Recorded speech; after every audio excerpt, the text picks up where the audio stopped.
Study. आज हम करेंगे इस वीडियो में क्लास 9th मैथ्स का एक्सरसाइज 1.5। ओके, तो लास्ट वीडियो में हमने किया था क्वेश्चन नंबर 2 तक, तो आज हम स्टार्ट करेंगे क्वेश्चन नंबर 3 से। तो चलो शुरू करते हैं। ओके, क्वेश्चन लिखने दो भाई मेरे को। तो चलो शुरू करते हैं। तो क्वेश्चन नंबर 3 है हमारा, recall pi is defined as the ratio of circumference, okay, ratio of circumference and diameter of a circle, that is pi is equal to C upon D. This seems to contradict the fact that pi is irrational. हमने पढ़ा था कि पाई जो है वो irrational number है, ठीक है। देखो बहुत ही अच्छा क्वेश्चन है ये, और उतने ही अच्छे तरीके से हम इसका आंसर भी देख समझेंगे, ठीक है। यहाँ पे मतलब ऐसी बात हो रही है ना, मैथमेटिक्स के क्वेश्चन करने वाली बात हो रही है ना, मजा आ रहा होगा अंदर से। भाई हम इतने पढ़ चुके हैं, मैथमेटिक्स के क्वेश्चन कर सकते हैं हम। ये देखो पूरे मैथमेटिक्स पे सवाल उठ रहा है। क्या जो पाई है ना, हमने अभी तक पढ़ा कि पाई इर्रेशनल है, तो क्या हमने वो झूठ पढ़ा था? ये पूछ रहा है, मतलब बता रहा है आपको कि जो पाई होता है ना, या आप जान लो ये कोई सर्कल है, इसका सेंटर ओ मान लो, और इसका जो रेडियस, इसका जो सरकमफ्रेंस है, ठीक है, सरकमफ्रेंस एक ऐसा सर्कल जिसका सरकमफ्रेंस क्या है, सी है, और डायमीटर क्या है, डी। तो सरकमफ्रेंस हो गया ये इधर का पूरा, ये सी, और डायमीटर डी। तो जो पाई होता है ना, किसी भी सर्कल का जो पाई होता है, वो कोई भी सर्कल ले लो, वो होता है सरकमफ्रेंस अपॉन डायमीटर। किसी भी सर्कल का, कोई भी सर्कल बनाते हैं तो उसका जो रेशियो होता है ना, सरकमफ्रेंस टू डायमीटर, वो होता है पाई। तो कह रहा है कि यहाँ तो हम पाई को पी अपॉन क्यू के फॉर्म में लिख रहे हैं भाई, है ना, हम पी अपॉन क्यू के फॉर्म में लिख रहे हैं पाई को, इसका मतलब ये रैशनल होना चाहिए, पर हमने तो पढ़ा है पाई इर्रेशनल है। तो ऐसा कैसा हो रहा है? यहाँ पे तो कॉन्ट्रडिक्शन हो रही है। इसको कैसे रिजॉल्व करोगे? पूछ रहा है कि आप कैसे रिजॉल्व करोगे इसको, कैसे आप इसको प्रूफ करोगे, ठीक है। तो देखो बात यह है कि चल ठीक है, थोड़ा मैं डीप में नहीं जाता हूँ, आपको समझ नहीं आएगा। आप 11th में पढ़ोगे कि आप कोई भी बॉडी की लेंथ, कोई भी कुछ भी मेजर करते हो ना, तो आप कभी भी एक्यूरेट मेजर नहीं कर सकते, ठीक है। हमेशा उसमें कुछ ना कुछ कमी रहेगी। मैं मेजरमेंट्स की बात कर रहा हूँ, ना कि मैथमेटिक्स में जो वैल्यू दे रखी होती है हमें 4, 5, 6, 7, 2.1, वो तो वैल्यूज होती है ना, तो उन पे मत जाओ आप। मेजरमेंट्स, जैसे ये पेन है, ठीक है, तो मैंने इसको यहाँ से यहाँ तक मेजर किया, ओके, तो सपोज ये आ गया मेरा 15 सेंटीमीटर। तो कोई जरूरी है कि 15 सेंटीमीटर हो सकता है 15.1, 15.2 या 15.223 ऐसे कुछ वैल्यू है ना। तो हम कभी भी किसी चीज को बिल्कुल एक्यूरेटली मेजर नहीं कर सकते।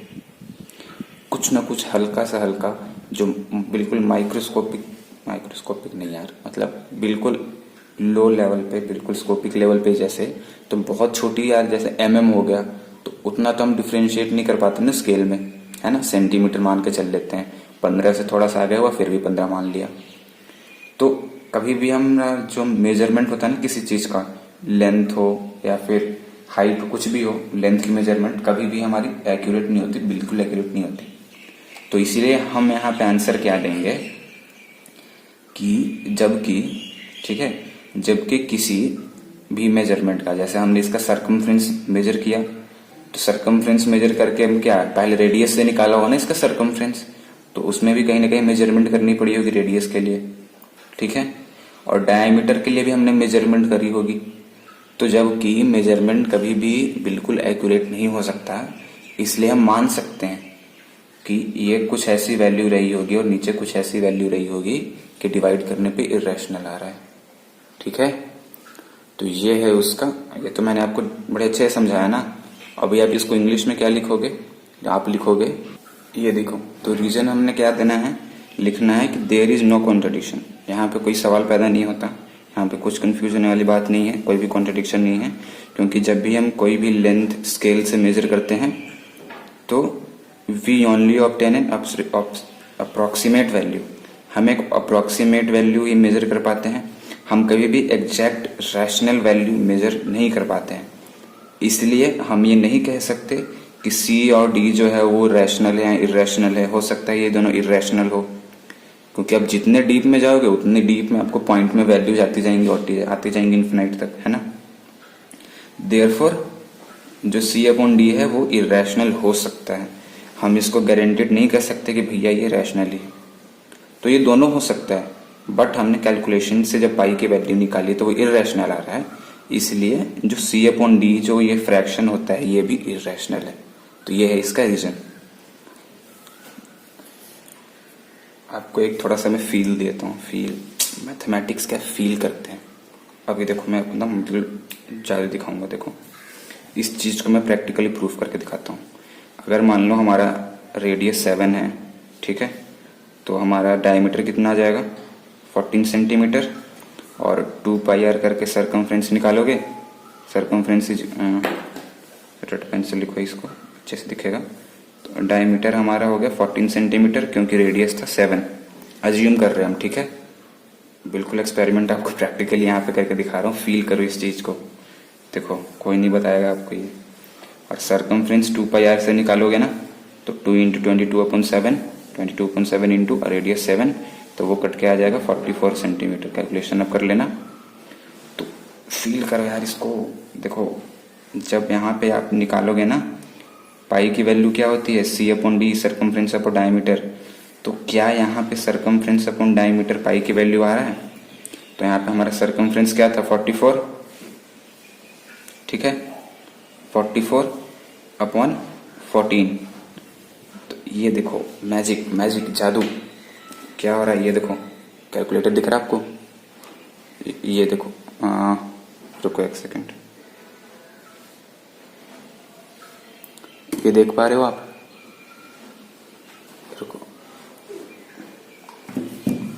रुक जाओ यार, देख पा रहे हो 44/14, ये देखो 44/14 डिवाइड किया इक्वल टू 3.14। 3.14 क्या पाई की वैल्यू होती है ना।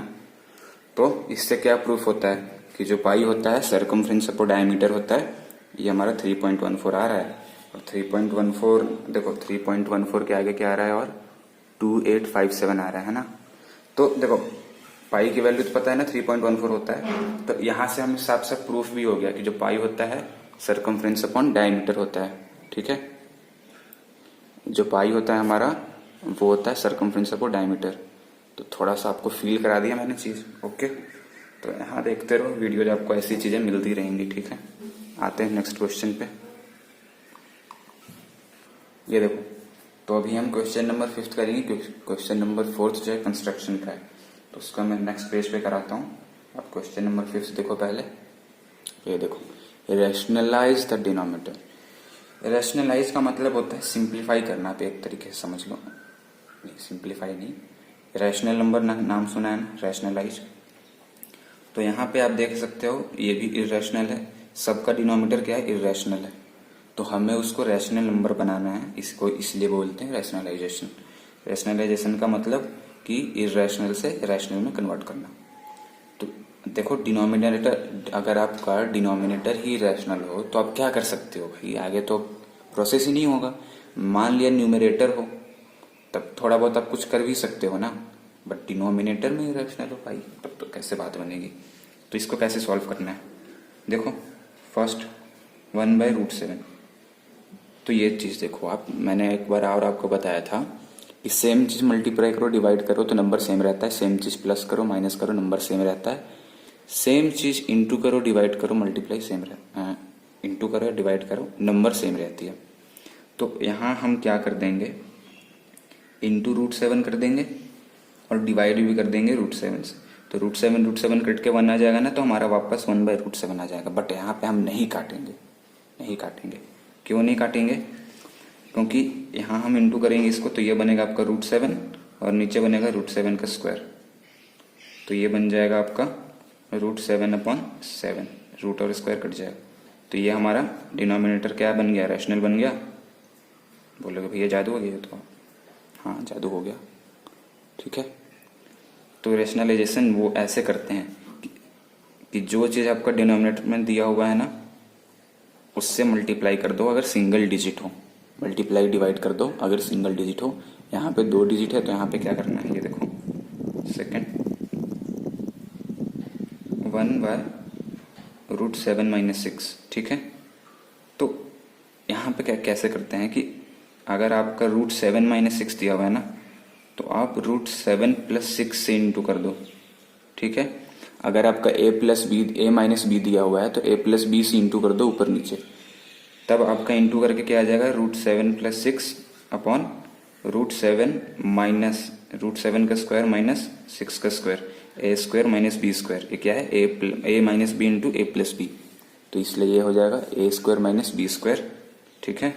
तो ये आपका बनेगा √7 + 6 अपॉन 7 का स्क्वायर 7, √7 का स्क्वायर 7 और 6 का स्क्वायर बन जाएगा आपका 6 का स्क्वायर बन जाएगा माइनस का 36 हो जाएगा।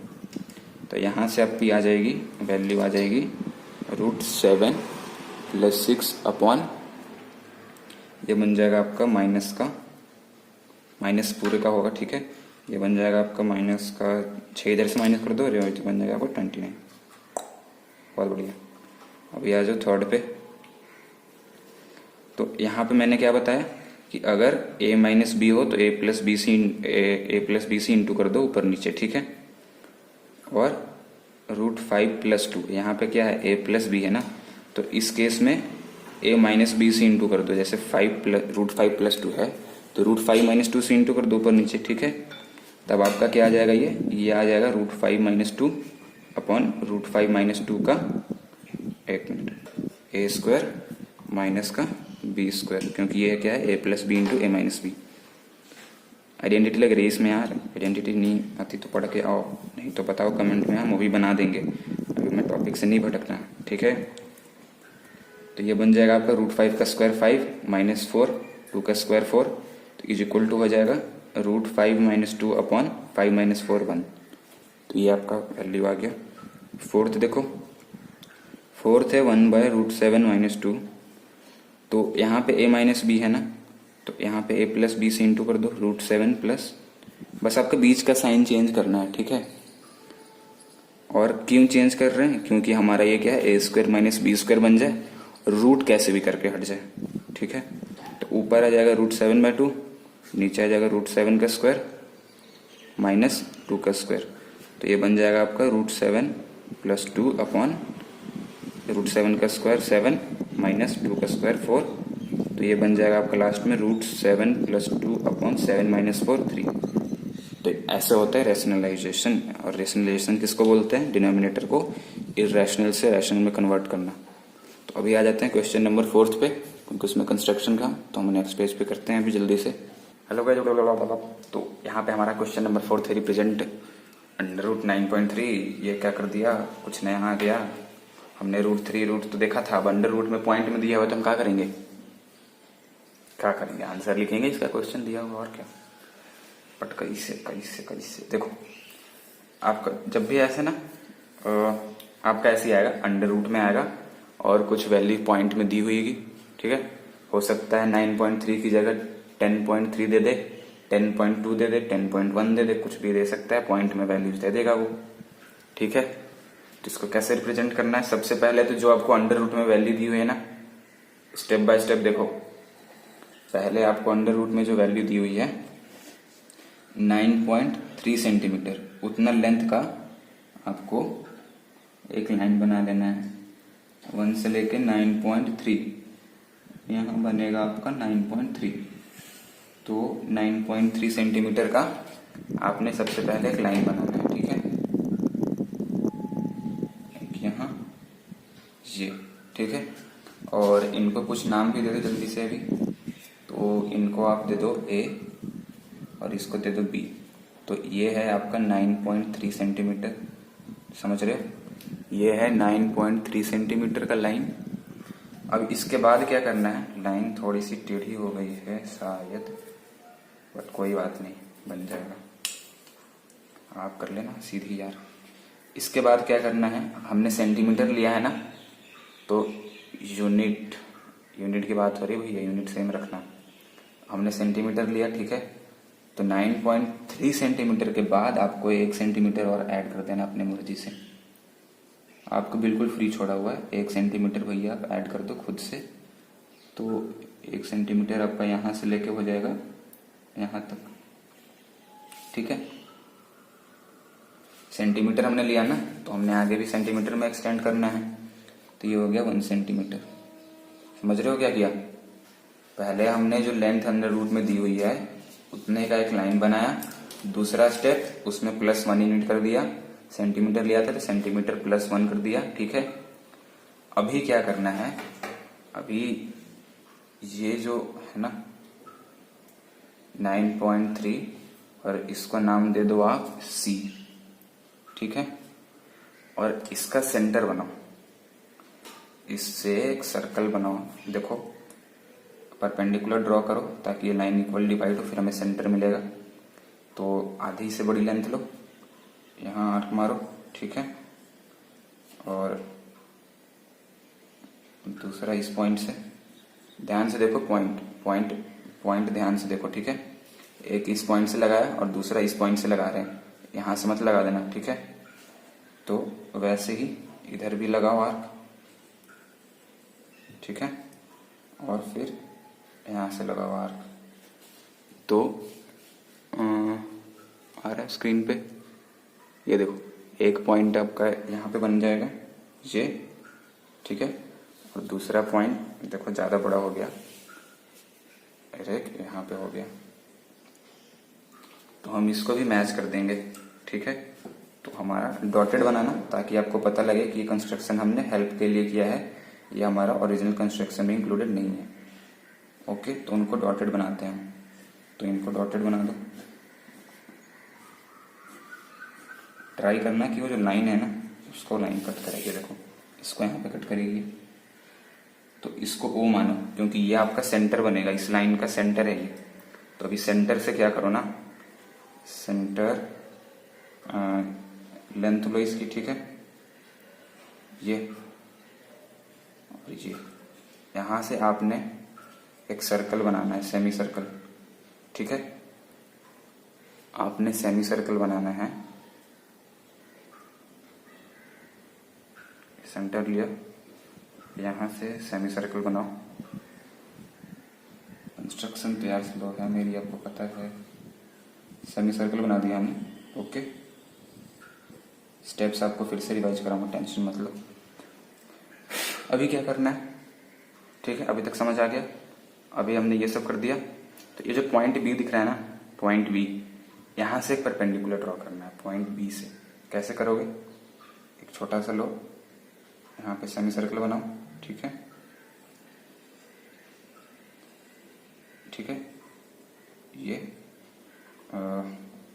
प्रूफ भी दिखाऊंगा आपको, टेंशन नहीं, ठीक है। और ये यहाँ कट कर दो। ध्यान रखना यार, आर्क्स ध्यान रखना कहाँ पे, ये यहाँ पे कट करेगा और ये यहाँ। आपका ये वाला पॉइंट मैच करो, ये आपका 90 डिग्री हो जाएगा। जल्दी से करते हैं, पॉइंट बी से इसको मैच करो, ये आपका बन जाएगा 90 डिग्री, ठीक है। तो ये बन गया आपका, और इसको मान लो आप पॉइंट डी, ठीक है। तो अभी आपको हम बता दें कि ये जो लेंथ होगी ना बी डी, ये होगा आपका √9.3। बहुत इजी था। अभी ये तो ऐसे खड़ा है ना, हमें इसको नंबर लाइन पे लाना है। तो नंबर लाइन पे क्या करोगे, इसको एक्सटेंड कर दोगे, ठीक है। एक्सटेंड कर दिया हमने, और वही फिर से √3 वगैरह में जो करते थे वही सेम स्टेप करो। आपका जो BD है ना, BD, इसको ड्रॉप कर दो। ड्रॉप कर दो मतलब यहां से ये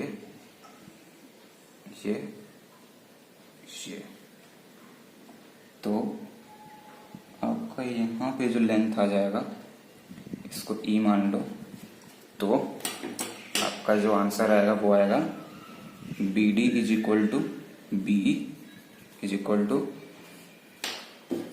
√9.3। ठीक है, यहां से लेके यहां तक की जो लेंथ है वो आपकी होगी √9.3। ठीक है, तो इसका प्रूफ देखते हैं जल्दी से। प्रूफ देखो इसका, देखो तो सबसे पहले देखो आप हमारा ओसी जो है, जो हमारा ओसी है, ये ओसी जो है वो क्या है, इस सर्कल का रेडियस है ना, इस सर्कल का रेडियस है। तो अगर आप ओडी ज्वाइन करते हो, आपको ये मैं बस प्रूफ के लिए दिखा रहा हूं, ये आप नहीं बनाओगे। ठीक है, तो ये जो ओसी है हमारा वो क्या है, सेमी सर्कल का रेडियस है। तो रेडियस यहाँ भी सेम रहेगा ना, ओडी भी रेडियस हुआ, तो हमारा OC is equal to OD हो जाएगा। और OC is equal to AD क्या है हमारा, यहां से यहां तक हमारा सपोज करो ये आपका था ए बी जो है, ये था ए और बी, ये था हमारा पूरा क्या था 9.3 था। ओके, ठीक है, ये देखो हमने यहाँ पे +1 कर दिया था और इसका परपेंडिकुलर मारा था।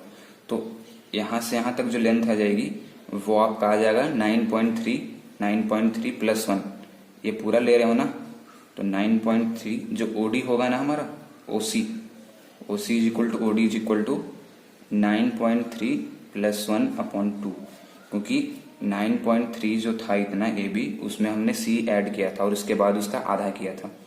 तो 9.3 में +1 कर दो तो ये पूरा लाइन आ जाएगा और उसके बाद इसका आधा कर दो तो हमारे पास ओसी आ जाएगा। तो यहाँ से जब कैलकुलेट करेंगे तो आ जाएगा आपका 10.3/2, तो ये आपका आएगा समथिंग 2 5 जा 10.2 1 जा 2, ये 5.15 सेंटीमीटर। ठीक है, तो आपका ये आ जाएगा। ओके, उसके बाद देखो, उसके बाद आपका जो ओबी है, आपका जो ओबी है ना, ये ओबी होगा आपका, ओबी क्या होगा, ये पूरा क्या है, ये पूरा क्या है, ये है ना 5.15 सेंटीमीटर यहाँ से लेके यहाँ तक। अभी अभी हमने प्रूफ किया ओसी इज इक्वल टू 5.15, तो ओबी क्या हो जाएगा, ओबी हो जाएगा आपका 9.3 माइनस, थोड़ा दिमाग लगाओ, 9.3 माइनस 5/15 क्यों किया, क्योंकि आपका जो पूरा था ना ये, ठीक है, ये आपका है 5/15 और ये पूरी लाइन थी हमारी। देखो ओए ओसी और ओडी तीनों आपका सेम होगा, ओए ओसी और ओडी। तो आपका जो ओबी आएगा ना यहाँ से यहाँ तक, तो आप देखो कि हमारा ये पेंसिल से देखो आप कि जो ओसी है हमारा ये पूरा है अपना 5.15 सेंटीमीटर। ठीक है, तो यहाँ से यहाँ तक पूछ रहा है, तो ये क्या है, और फिर यहाँ से यहाँ तक आपका 1 सेंटीमीटर है, ये चीज़ दिखाई दे रही है। तो जो यहाँ से यहाँ तक होगा ये है आपका ओ और सी, ये है आपका ओ बी सी। तो देखो ओ सी है आपका 5.15 और ओ बी निकालना है हमें, तो अगर हम 5.15 में से 1 माइनस कर दे तो हमारा ओ बी आ जाएगा। ठीक है, तो जो हमारा ये आएगा O B is equal to 5.15 minus 1 is equal to 4.15 centimetre. OD आ गया, ओबी आ गया। अभी हम क्या करेंगे, इसमें पाइथागोरस थ्योरम लगाएंगे। ठीक है, अभी देखो, अभी ये वाला ट्राइंगल में, ठीक है, ये तो मैं आपको ऑलरेडी बता चुका हूँ प्रूफ, मतलब कैसे कंस्ट्रक्शन करना है, और ये आपको समझा रहा हूँ। आप ऐसे कहीं मत कर देना, ठीक है, मैं ये आपको बस समझाने के लिए कर रहा हूँ। तो यहाँ इसमें लगाओ आप, ये 90 डिग्री है ना, तो इसमें पाइथागोरस थ्योरम लगाओ। तो यहाँ से जो आपका BD हो जाएगा ना, BD जो √9.3 था, ये BD का स्क्वायर हो जाएगा आपका, ये तो हमने देख लिया ना, ये हमें पता है कि 9.3 है, बट हमें भी प्रूफ करना है, प्रूफ दिखा रहा हूँ आपको।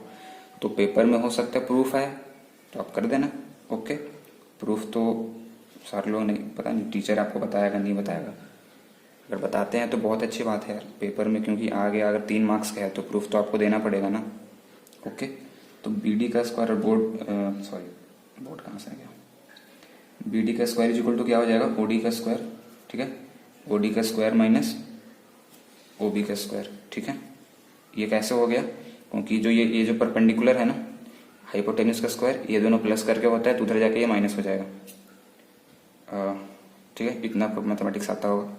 तो बी डी का स्क्वायर क्या हो जाएगा, जो बी डी का स्क्वायर है, ठीक है, ये देखो ओ डी है हमारा, ओ डी है 5.15, तो ये हो जाएगा 5.15 का square minus O B is equal to 4.15 का स्क्वायर। ठीक है, तो ये इसका स्क्वायर करो आप, ये देखो जब आप इनका स्क्वायर करोगे ना तो ये आ जाएगा आपका 26.52, 2 डेसिमल प्लेसेस का वैल्यू लो, और ये आ जाएगा 17.22।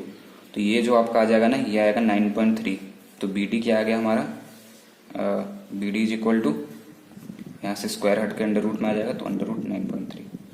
तो ये था आपका 9.3 का प्रूफ। एक सेपरेट वीडियो बनाऊंगा इसका मैं, ठीक है, जिसमें आपको जनरल प्रूफ दिखाऊंगा। इसमें तो मैंने आपको इसको लेके दिखा दिया ना, उसमें जनरल प्रूफ दिखाऊंगा आपको, तो वो वीडियो जरूर देखना। नेक्स्ट इसकी जो नेक्स्ट वीडियो आएगी वो वही आएगी। ठीक है, तो मिलते हैं नेक्स्ट वीडियो में, जब तक बाय बाय, टेक केयर।